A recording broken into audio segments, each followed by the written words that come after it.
खनकती तलवारों की आवाजें आ रही थीं।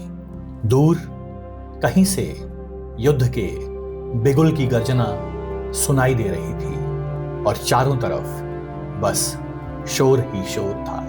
और इन सब के बीच राजा शांतनु, भीष्म पितामह की छवि और कुछ और लोग भी दिखाई दे रहे थे।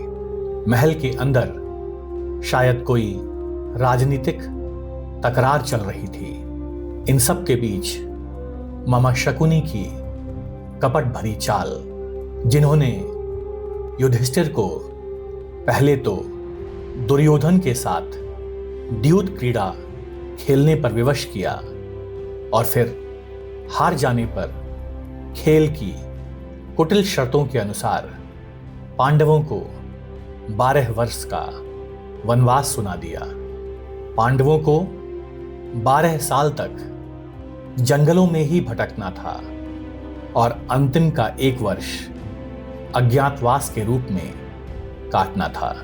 इन सब के बाद भी जब पांडव वनवास और एकांतवास की अवधि पूरा करने के पश्चात जब वापस आए और उन्होंने अपना राज्य मांगा, तो दुर्योधन ने राज्य और सत्ता को देने से साफ इनकार कर दिया।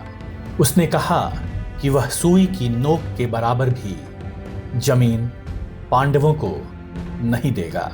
कुरुक्षेत्र का यह युद्ध केवल तलवार और भाले की जंग नहीं थी, यह तो युद्ध था सच्चाई और झूठ, धर्म और अधर्म का।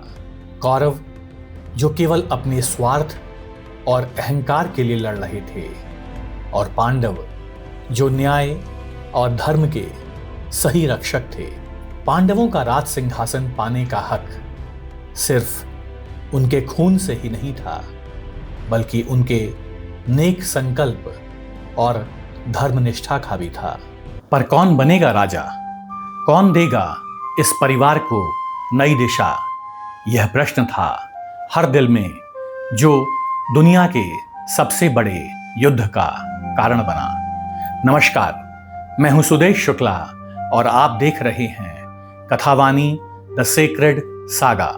कथावाणी, दुर्लभ कथाएं, अनंत विस्मय।